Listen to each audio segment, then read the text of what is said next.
This is an interview. This is an interview with Zahid Pranjol. He's the Director of Student Experience at the University of Sussex, and he has a reputation for his commitment to students in the department, and for making sure that the student voice comes in at the ground level and throughout the projects that he works on. He stands up for what he believes, and he makes sure that no one's voice goes unheard. We speak about his efforts to pay close attention to the student voice, his work inside and outside the department, as well as his thoughts on hybrid learning. Without further ado, here's my interview with Zahid. Hey Z, how's it going? Is it alright if I call you Z? Yeah, sure, go for it. Yeah. Oh, how's it going? Good. How are you? Yeah, I'm doing well, thank you. Doing well. Great. Yeah. What's it like being back in person? Great. I think one of the things is that we missed during the pandemic was the sense of community. That we are part of this whole big community in the school as well as the university, and students and staff. And when I say staff, I mean academics and professional services staff, and students from all different backgrounds and courses. I think one of the things that happened was that last year we taught online, and I'm always interacting with students online, and when I see them in person, obviously the mask is there, but also sometimes you're not sure if that's the person you're going to talk to, or sometimes they come to my room and speak to me, and I'm not sure who they are until they have to. They remind me, actually I was in this class of yours last year. So yeah, I do tend to make that mistakes, but I'm getting better now, so yeah. Cool. All right. Let me ask you a question. So why did you decide to take the position of Director of Student Experience at the University of Sussex? Well, I would say that when I was a lecturer, as a lecturer, as teaching, I found myself being very proactive in student matters. So whether it's education related or whether it's well-being related within the school. So for instance, academic support was a big thing on my list. And so then I thought, what, I'm doing it anyway, so I might as well take that title. It sounds good on my CV. So then I thought, okay, if I can become the dozy for the school, I can actually help students in all different courses and in many different ways. So not just academic, but also looking into sort of how we can mentor them better. And so as a director of student experience for the school, I've introduced mentoring scheme. We're working with Roche outside, so we are kind of working with external partners to increase the impact of student life. They're part of the community, and so to do more, I guess. I took that role. Yeah. That's something that I think really comes across. I think you have a bit of a reputation among students for being one of the members of staff that clearly really cares and gets invested in helping students. I think that's something that adds a lot of value to the university experience for a lot of people. I think that's something that a lot of people really appreciate. Thank you. So do you think then, on that note, you could share something that you value about the atmosphere and the sort of experience that's being created at the University of Sussex, perhaps not necessarily just in the life sciences department, but also maybe more broadly as well? Yeah, so the atmosphere, I would say that the atmosphere is actually, it's not just students or staff, it's students and staff. We're all together in it. And I find that majority of our academic faculty members, they are very active. They want to do well. They want to put a lot of effort into improving and enhancing students' experience, whether it's learning experience, whether it's academic support. So when you have these colleagues who are willing to help, willing to do better every time, my job becomes easier. All I have to do is really just send an email to them and say, hey, look, this is coming up. Could you make sure you engage with the students? And they're all engaging with the students. And so I think that's an atmosphere that's very important in sort of elevating that sort of that experience of our students. And the other thing is that students are part of this too. So every time we do something, we get students partners into in our projects, in our conversations, in our discussions. we want to value what our students are saying, and so we really highlight students' feedback into, and actually embed some of the ideas and things that come from them in our strategies, in our processes and things that we have in place. So I think this is something that I value, that it's not just our staff, we also work with students, and that atmosphere of working together and then valuing each other's feedback and coming up with solutions, I think that's the main thing. Yeah, I think it's really valuable to make sure that students are included in making decisions, designing projects, this kind of thing, because if students don't feel included in the way that things are being run, then you end up with people not having an outlet, and it becomes more like whinging than actually helping and providing solutions to some of the problems. Absolutely, yeah. All right, I've got a bit more of a tough question coming now. So there must be times as though you spend a lot of your time interacting not just with others in charge of the life sciences department, but also with other directors of student experience in different departments, with other parts of management. I'm just wondering that if there are times when you feel as though there are management decisions being made that you don't agree with, and if you'd be able to give an example of something that you feel ought to be prioritised higher that perhaps wasn't given the priority that you thought it should have been at the time. I think after having done this work for almost 2 years now, one of the things I find challenging in the university is the lack of communication. So when a decision is being made, sometimes our schools are not consulted. I don't want to give an example of that because there's no need for that, but there are a number of times when we found ourselves not knowing what has changed suddenly, and so we were, for example, I would tell our students, I'll advise them on a certain thing, which was valid up until last week, and suddenly got changed this week, and nobody was told about it, and so there's a lack of communication from the central system, central management to us, and hence why when we communicate with our students, we are getting that wrong every now and then, and that needs to be prioritized. That chain of communication needs to be really in place. Consultation, more consultation with schools, I think are needed in making big decisions by the university. The other thing would be that how would I do differently? I would I think again the chain of communication obviously comes from the top to the school to the students. I think in terms of our school communication with our students, I think that needs to be also fine-tuned and refined. So for example, students receive a lot of emails every day. Every time we put something on Canvas, they get notifications. They get hundreds of emails every day. That's not really healthy. That is not a healthy attitude or healthy way of actually studying or working, and that's just not right. So what I would like to do, and what I would want the central management team to do, central university system to do, is create a platform where you put all this important information, which should be part of students' app, an app that is easily accessible, visible, and you get a notification. And click on the notification, you have the message, and the message should be clear, to the point, rather than adding introductions and conclusions. I think the messaging should be very clear, all in one place. The emails are great. I know that students have to use emails every now and then, but then all the Canvas notification could be put somewhere else. The whole idea is, what I would want to happen, what I would want to see is students are not missing out on key information that's sent to them because of this junk, the emails they receive every time something changes on Canvas, for instance. So that's something I would highly prioritize. I think communication is very important, and if they're missing out on that, then all our efforts are pretty useless. I mean, I can give you an example. We had we organized an event for Black History Month where one of our research fellows, he presented his work. He gave a speech in the student common room upstairs in JMS. Only 5 or 6 people came.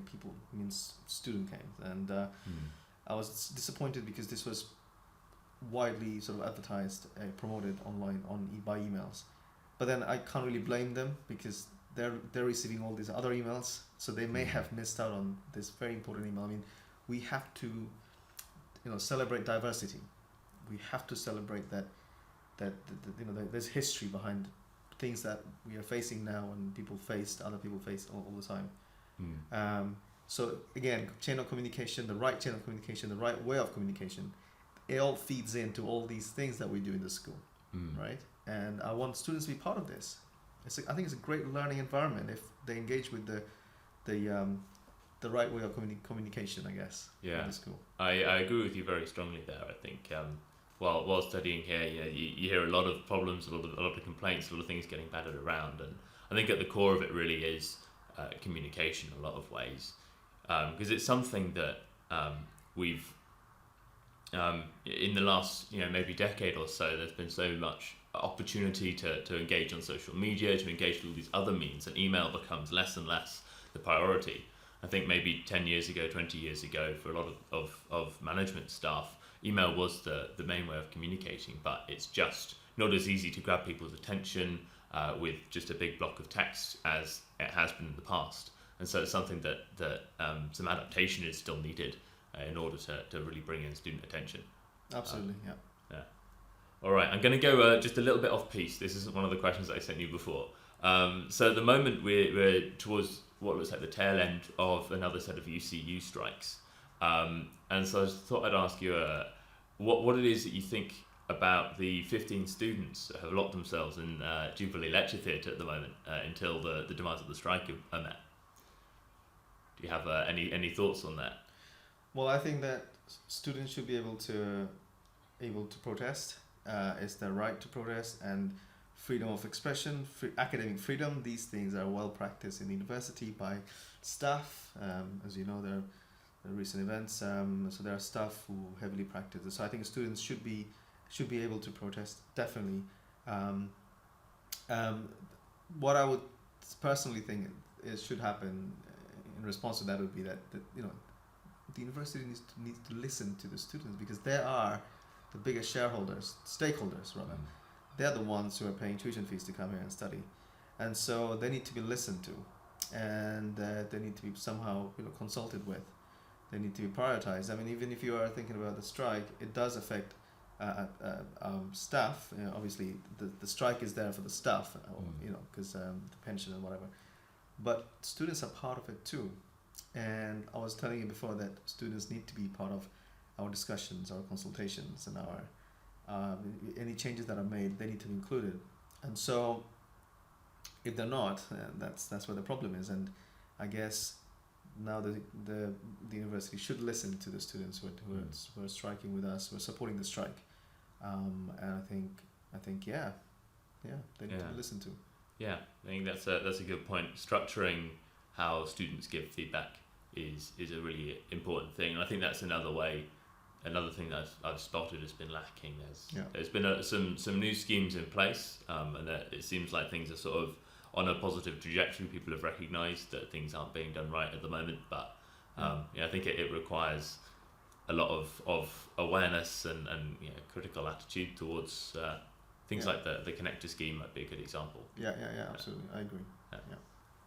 What are some of the projects that you've been working on? What kind of success have you had? Well, there are projects that I do in the school and also sort of externally too. So I can give you example a couple of them. Last year and the year before, I think we had a couple of students like in biomedical science who expressed interest in decolonizing the curriculum, which is one of the priorities for the school. And we came up with this idea.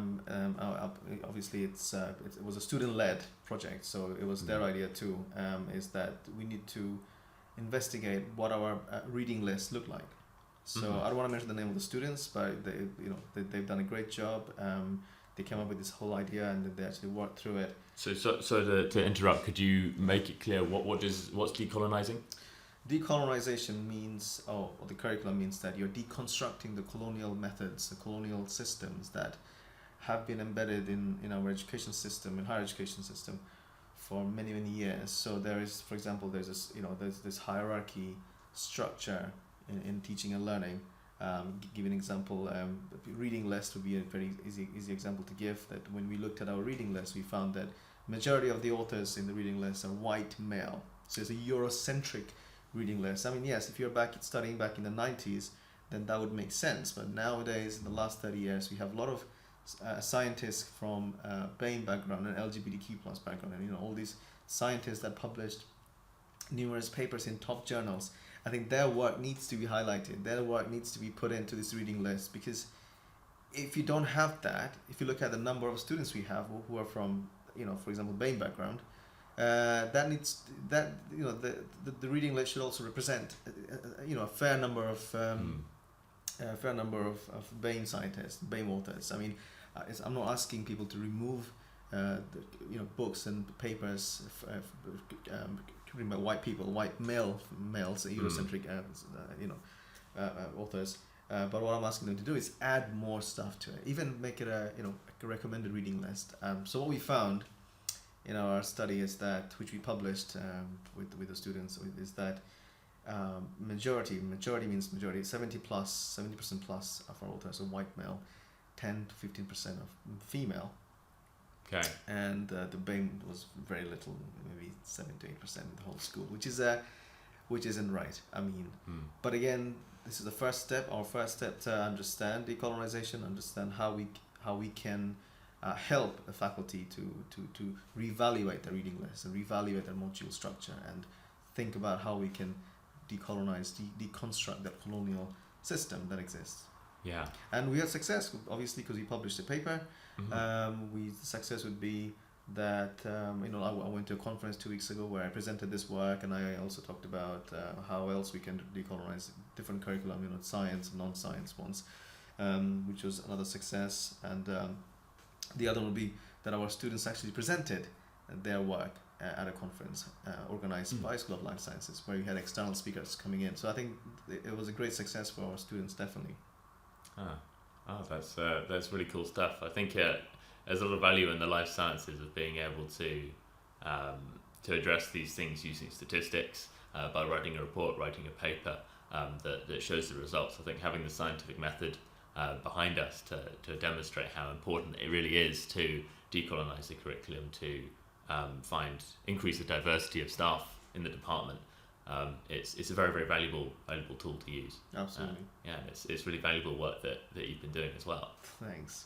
We'll see what happens next. It's a long way to go. All right. So Sussex has a very disruptive reputation. I think disruptive by design is something that appears on the 2025 strategy for the university. Is this something that appeals to you? Is it something that you have any interest in, any experience with? So disruptive means that you are kind of going away from the conventional way of teaching, in terms of teaching and learning, I guess. So one example would be that, I'm actually interested in this. So one example I would like to use is that, we teach. So traditionally, the lecturer teaches and students listen, and they go away and they study. What I want to do, I want to flip that position. So I want to give students the learning, ownership of their learning. They're the ones who should be able to create materials for themselves, and they should be able to create assessment for themselves, or choose which assessment method they want to use.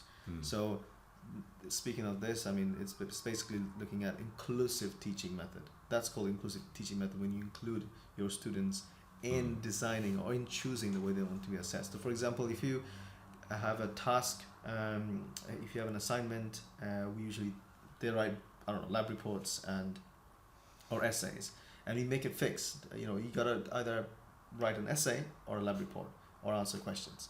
Why can't we give them the option? Okay, you can actually present it in a PowerPoint presentation, you can create a poster, or you can write an essay, or you can write a report.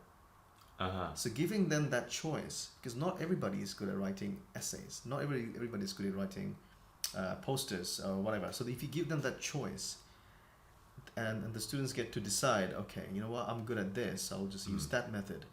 Obviously, the lecturers have to make sure that the assessment criteria is set up in a way that they don't discriminate against people who are using different methods of presenting their work. That needs to be in place. However, the students need to be given the opportunity to choose and for themselves, using what they think they're good at. And I think that's, to me, that is part of disruptive thinking, disruptive learning and teaching, and something I would like to implement going forward. I really like that idea. But just to play devil's advocate, on there, so certain skills that students should get. So if someone really enjoys writing reports in a certain way, then they might never write an essay their whole time here, or they might never learn to present their work in a presentation to other people. Is that an issue? It could be an issue, but it doesn't have to be. So we don't have to use this method in every module. So if there are 4 modules per term, we can use 1 or 2 modules that practice that, and the rest of it, they will have the usual, the usual way of assessing their learning. So I think we can't have that method. So we want to use different methods. Obviously, you can't have that method applied to every single module or course across the school. But even if we are able to sort of introduce that idea to students, introduce in small modules, small assignments, and get them to decide, I think, you got to start somewhere, and that can then evolve into something that's actually useful, and basically address what you're saying, that in terms of the skill development. I mean, the skills are always there. We have group work, we have team activities, we have seminars and workshops, and they work together. So I think as long as we can put all of that into our assessment guidance, handbook, for example, that we are covering all these things, then I think you're okay using different methods. Yeah. Okay. Thank you. You've also mentioned before that that some of the events that you've put on in the department have been less well attended than what you've hoped. I don't know if this is pervasive, if this is just events, or if this occurs in other areas like responding to emails, showing up to seminars and things. Do you think you could share how engaged you think the students are in life sciences department, and perhaps how this compares to other departments at the university as well? Well, I don't know what happens in the other schools, but I know that in life sciences, especially post-COVID, I think we are seeing, I think students engage more when something is assessed. So they'll come to lab practicals, all of them turn up. I mean, I've never seen some of the students in class, in lectures, but I would definitely see them in the labs or in seminars, because they know that attendance is being monitored in those sessions, but also lab practical itself is assessed. So I think the perception has gone into for students that I would only come if I'm being assessed. I'll not attend if I'm not being assessed. And I think having gone through the pandemic, where students were, it was quite easy for them to just log into Zoom and attend lectures and just put the pin in so that you're present. I think that they got used to that idea, and there's nothing wrong with that. It's just that this place, the school of life sciences, it belongs to our students. There are space here that they should use. There's a kitchen, there's common room, there are seats, there are books and things. And we want when we organize these events, we actually organize them in this common space. So again, this belongs to you, so you should come here anyway. And if we are celebrating something, if we are, for example, Black History Month, or we ran a mental health cafe once, some students, only about 10 came, and this was sent to 1,500 students. So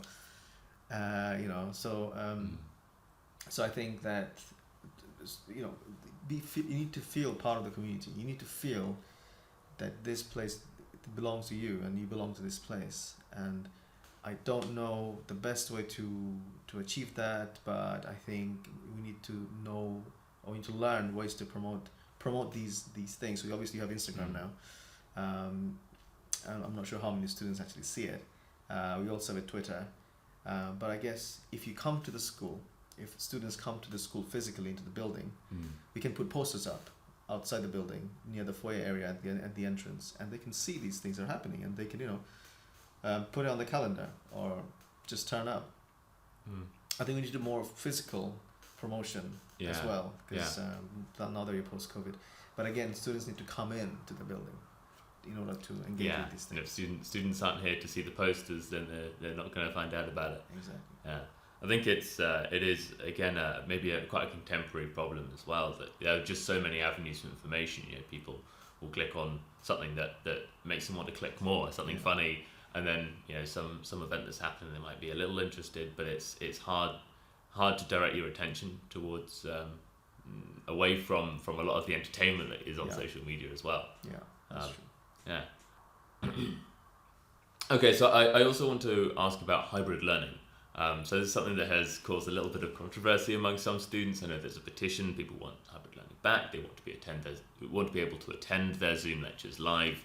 But back from the department, there is, I guess, exactly the issues that you just said about how important it is to be in a physical space for that sense of belonging that is quite hard to generate just online when you're removed from the physical presence of other people. There's a certain magic about being in person that's quite hard to articulate. So what's your perspective on hybrid learning? So hybrid learning, I think it was useful during the pandemic. Obviously the pandemic, but that time when we are coming out of lockdown, and a lot of international students were stuck in their home country and couldn't travel to the UK. I think that there are a few things to remember actually. One is that Sussex is not a distant learning university.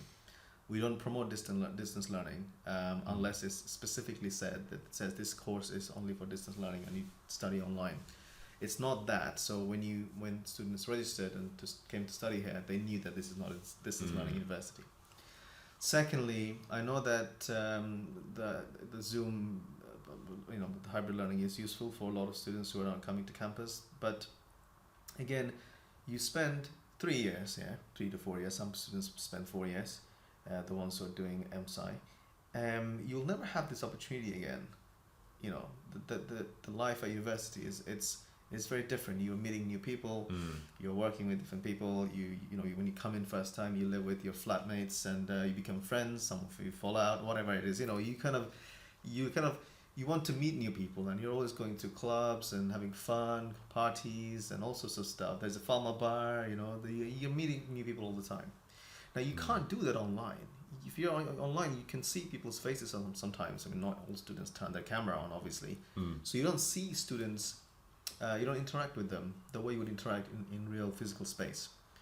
And that really does not enhance your experience in the university. It doesn't. It does not enhance, you don't enjoy your time as much. And when you leave university, you actually, for instance, if you go to a graduation ceremony, you sit next to people you've never seen before, or you don't know who they are. I think that is not right.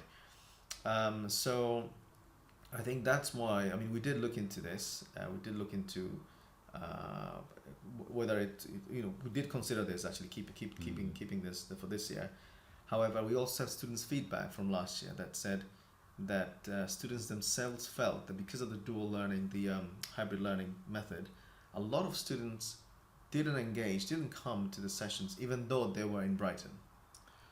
And so we saw a drop in engagement, drop in attendance, and I don't think that's what we should be prioritizing or what we should be promoting. And so based on the students' feedback, like I said, all decisions we make are based on students' feedback. So students gave that feedback to us last year and said, maybe you should get back to in-person learning ASAP, and that's what happened this term. And I think the beginning of the term, it was a bit of a controversy. I totally agree with it. But I think now that we are in week 6, I think students are getting used to it, and I think they like it because they are able to come to the labs. They're doing all the practical things they missed out, and they're finding out that more people in their course. They're meeting them. They're meeting for coffee mornings. The Neuroscience Society, they organized a thing recently.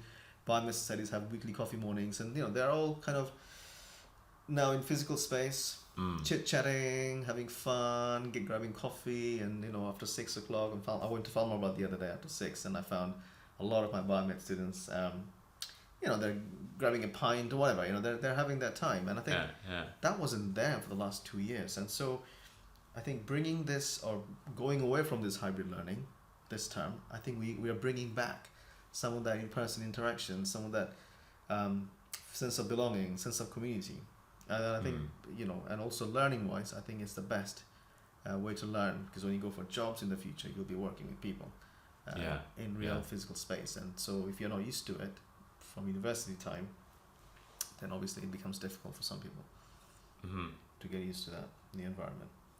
Yeah, that's really well put. I think it's like I guess you kind of get used to a certain way of being, and people need to be dragged out of that old familiarity of wanting to just do things online, stay in the comfort of your own room, your own space. But yeah, there's a lot to be gained by being in person. I think you put it quite well there. I don't think I could put it any better myself. Thanks. Well, one thing at least. Right. Well, I think people really value what you do, Zahid. You're a real sort of shining star in the life sciences, as well as I think the university as a whole. So I really appreciate having you here to speak with me today, and it's been an absolute pleasure. Thank you very much. Thank you.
I mean, you're a star too. Everybody knows you. No.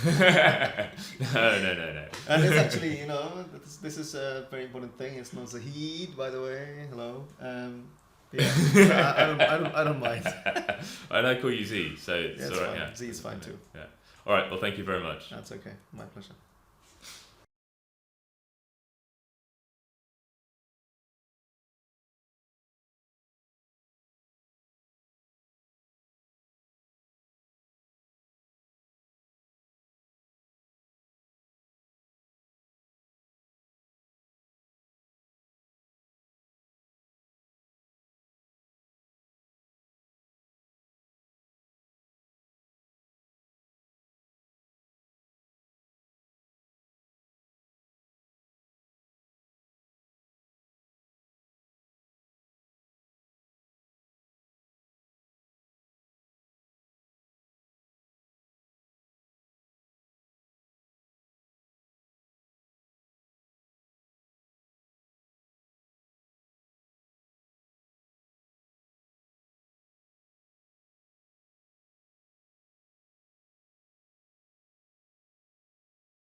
So, okay, I'll cut out this. This is an awkward silence. Right? I didn't have a question in my head, and then my working memory ticked over. I think we've covered the rest of them, haven't we? Yeah, I did have another question to move on to. Oh yeah, I was going to ask about hybrid learning. Okay. Yeah.